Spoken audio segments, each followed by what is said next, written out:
भाजपच्या पावलावर पाऊल टाकत राष्ट्रवादीनं शिर्डीत आपल्या 2 दिवसीय राज्यव्यापी अधिवेशनाला सुरुवात केली। आजचा पहिला दिवस पार पडला।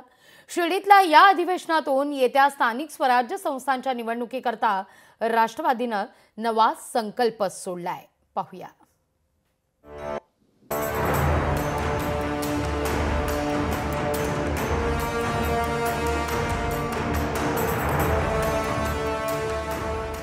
विधानसभा निवडणुकीत महायुतीला घवघवीत यश मिळालं। मोठं मताधिक्य मिळवत भाजप मोठा भाऊ ठरला, पण दादांच्या राष्ट्रवादीला म्हणावं तेवढं यश मिळालं नाही। आता विधानसभेतल्या चुका टाळत स्थानिक स्वराज्य संस्थांच्या निवडणुकीकरता सज्ज होत अजित पर्व दिशा विकासाची पुरोगामी विचारांची हे घोषवाक्य ठेवत दादांच्या राष्ट्रवादीनं नव्या वर्षात राज्यस्तरीय शिबिर घेत नवा संकल्प सोडण्याचा निर्णय घेतलाय। शिर्डीत पुष्पक रिसॉर्टमध्ये होत असलेल्या या शिबिराला राष्ट्रवादीचे अनेक नेते, पदाधिकारी, आमदार, खासदार उपस्थित आहेत। असं जरी असलं तरी या साऱ्यांच्याच नजरा होत्या त्या नाराज भुजबळांकडे आणि बीड प्रकरणावरून सध्या चर्चेत असणाऱ्या धनंजय मुंडे यांच्या हजेरीकडे। पण तब्येत ठीक नसल्याचं कारण देत धनंजय मुंडे यांनी या शिबिराला दांडी मारली, तर नाराज असलेल्या छगन भुजबळांनी या शिबिरात आपल्या अंदाजात एंट्री घेत साऱ्यांचेच अंदाज खोटे ठरवले। मंत्रिमंडळात स्थान न मिळाल्यानं नाराज असलेल्या छगन भुजबळांनी आपल्या नाराजीला पुढची काय भूमिका असेल? अरे बघू, यहाँ नहीं चाइना वहाँ नहीं, अरे बघू यहाँ नहीं चाइना वहाँ नहीं असं म्हणत वाट मोकळी करून दिली होती। त्यानंतर भुजबळ आपली वाट बदलणार अशी चर्चा असताना भुजबळांनी सागरवर दाखल होत देवेंद्र फडणवीसांची भेट घेतली।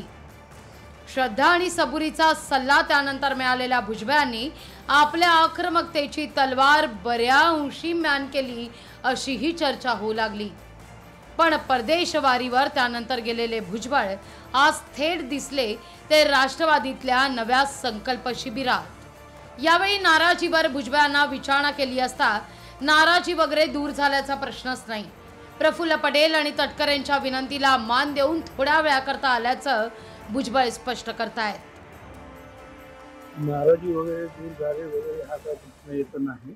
प्रफुल्ल पटेल साहेब जे आहेत ते 2 तास येऊन बसले होते, त्यांनी सुद्धा विनंती केली की आपण थोडा वेळ येऊन जा।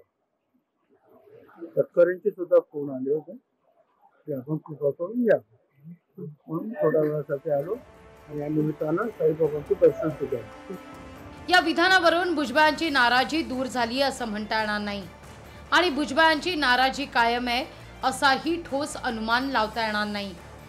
राजकारणात निष्णात असलेल्या राजकीय मंडळींचे वक्तव्य नेमकं कसं असावं न बोलता बरंच सांगून जाणारं आणि त्याचंच उदाहरण म्हणजे भुजबळांचं हे विधान म्हणता येईल।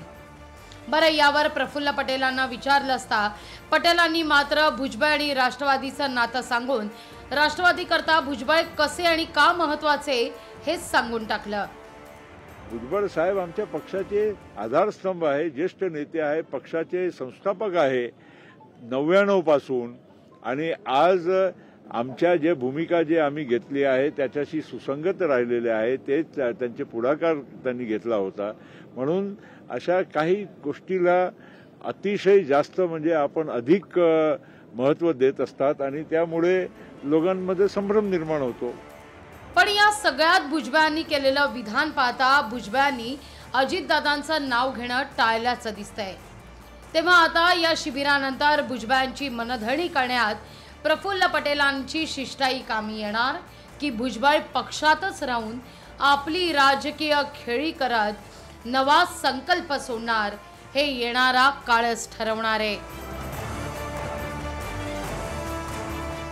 मीनाक्षी म्हात्रे, लोकशाही मराठी, शिर्डी। लोकशाही मराठी ऐका, पहा, जागरूक रहा।